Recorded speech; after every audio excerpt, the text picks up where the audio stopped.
बिस्मिल्लाहिर्रहमानिर्रहीम।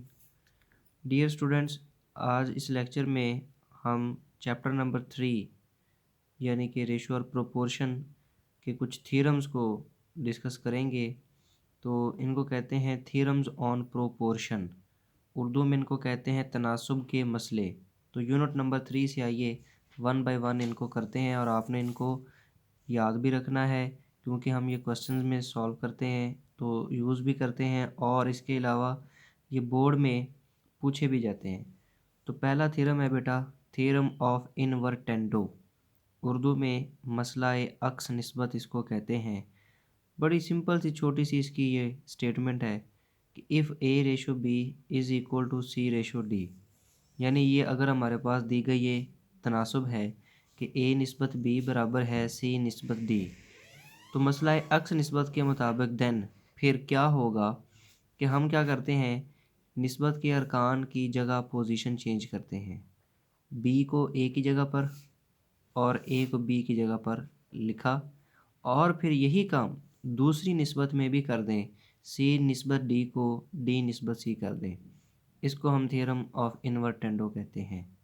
वैसे एक ही निस्बत के अरकान में हम चेंज उनको नहीं कर सकते, लेकिन अगर दो निस्बतें बराबर हैं, जैसे कि वो तनासुब में है, फिर आप अगर एक निस्बत के अरकान चेंज करते हैं तो फिर दूसरे के भी चेंज कर देने से वो फिर भी बराबर ही रहेंगे। ये था थ्योरम ऑफ इनवर्टेंडो। दूसरा थ्योरम है थ्योरम ऑफ अल्टरनेंडो, इसको उर्दू में मसलाए अब्दाल निस्बत कहते हैं कि इफ़ ए निस्बत B is equal to C निस्बत डी, देन ए निस्बत सी बराबर है बी निस्बत डी के।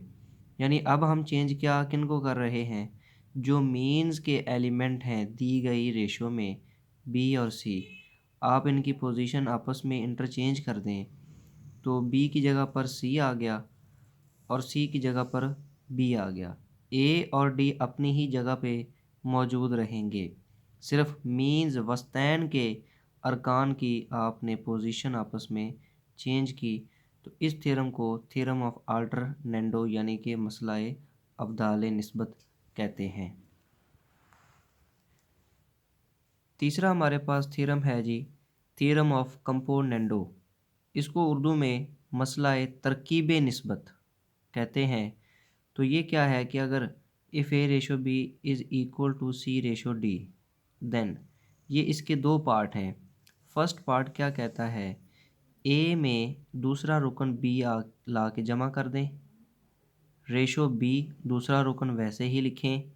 तो क्योंकि पहले रुकन में दूसरा रुकन जमा किया इस निस्बत में, तो दूसरी निस्बत है सी निस्बत डी, उसमें भी यही काम करें कि दूसरा रुकन है डी, उसको पहले रुकन सी में ऐड जमा कर दें, तो फिर भी ये दो निस्बतें आपस में इक्वल रहेंगी। और क्योंकि ये रेशो में निस्बत में लिखा है, आप इसको फ्रैक्शन में भी लिख सकते हैं। तो ए प्लस बी को ऊपर आप लिखें और ये रेशो के बाद बी को नीचे। इसी तरह C plus D over D, इस तरह भी ये आपस में लिखे जा सकते हैं, क्योंकि आप जानते हैं कि रेशो को फ्रैक्शन में बटे में हम लिख सकते हैं। इसके बाद दूसरा जो पॉइंट है, दूसरा पॉइंट इसी थ्योरम ऑफ कंपोनेंडो का ये है, दूसरा रिज़ल्ट, कि अब हम पहले रुकन को दूसरे में जाके जमा करेंगे।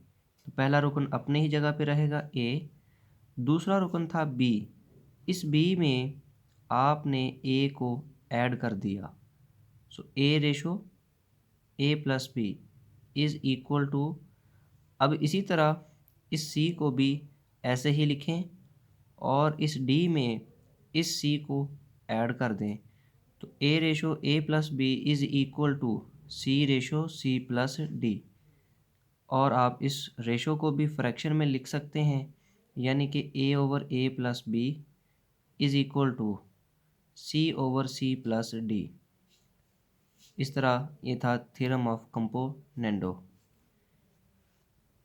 इसके बाद थ्योरम नंबर 4 है बेटा, थ्योरम ऑफ डिविडेंडो, इसको मसलाए तफसील निस्बत कहते हैं।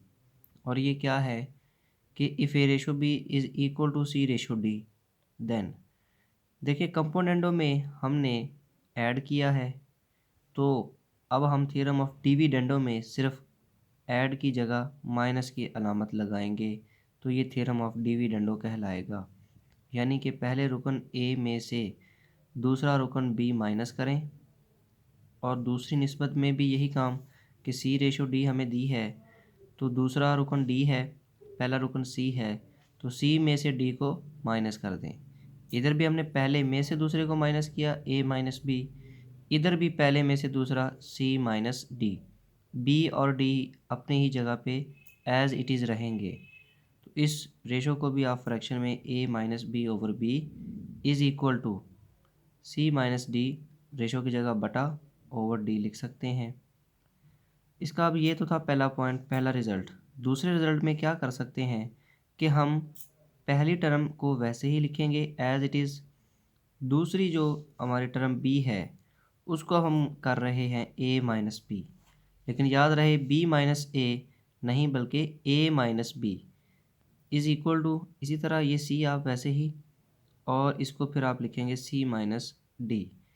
यानी जब आपने जो दूसरा रुकन है उसमें ये काम किया माइनस का, लेकिन कैसे किया कि किया फिर भी आपने पहले रुकन में से दूसरा माइनस। इसी तरह इधर भी पहला रुकन सी है, दूसरा रुकन डी है, तो पहला रुकन वैसे ही लिखा और दूसरा रुकन जो डी है उसको माइनस कर दिया पहले रुकन सी में से, और आप रेशो को फ्रैक्शन में भी लिख सकते हैं। तो ये था थ्योरम ऑफ डिविडेंडो। इसके बाद जो हमारा लास्ट रिज़ल्ट है बेटा वो है थ्योरम ऑफ कंपोनेंडो डिविडेंडो। ये कंबाइंड फॉर्म में है, कंपोनेंडो डिविडेंडो। इसको उर्दू में मसला तरकीब व तफसील कहते हैं, और इसमें यह है रिलेशन कि फे ratio B is equal to C ratio D.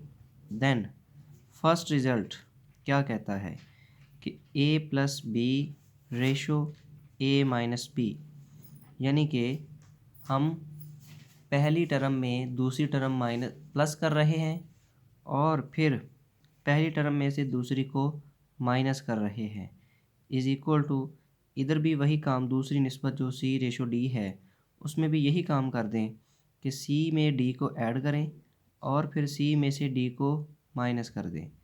इस तरह ये पहला रिज़ल्ट हमारा मुकम्मल हुआ।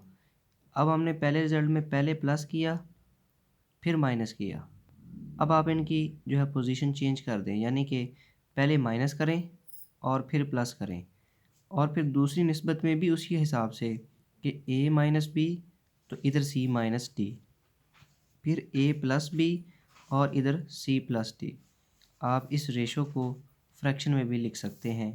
तो ये मसला तरकीब व तफसील जो है ये बोर्ड में भी पूछा गया है कई दफ़ा कि वो कहता है state theorem of componendo dividendo, यानी कि मसला तरकीब व तफसील क्या है, या उसकी तारीफ़ करें या वजाहत करें। तो बस इतना आपने लिखना है कि इफ़, ये ज़रूर लिखना है कि कोई भी थ्योरम आपसे पूछ लिया जाए पहले स्टार्ट में if A ratio B is equal to C ratio D, then फिर आगे उसके जो रिज़ल्ट हैं उनको आपने सिंपल लिखना है और कुछ भी नहीं। इनको समझें, गौर से इनको याद करें, और बेटा इनको एज़ ए बोर्ड क्वेश्चन भी आप तैयार करें ताकि अगर ये पूछा जाए तो आप लिख सकें। और इन्हीं थ्योरम्स को हम एक्सरसाइज सॉल्व करने में भी यूज़ करते हैं, लिहाजा इस हवाले से भी आप इनको तैयारी इनकी करें। अल्लाह हाफ़िज़।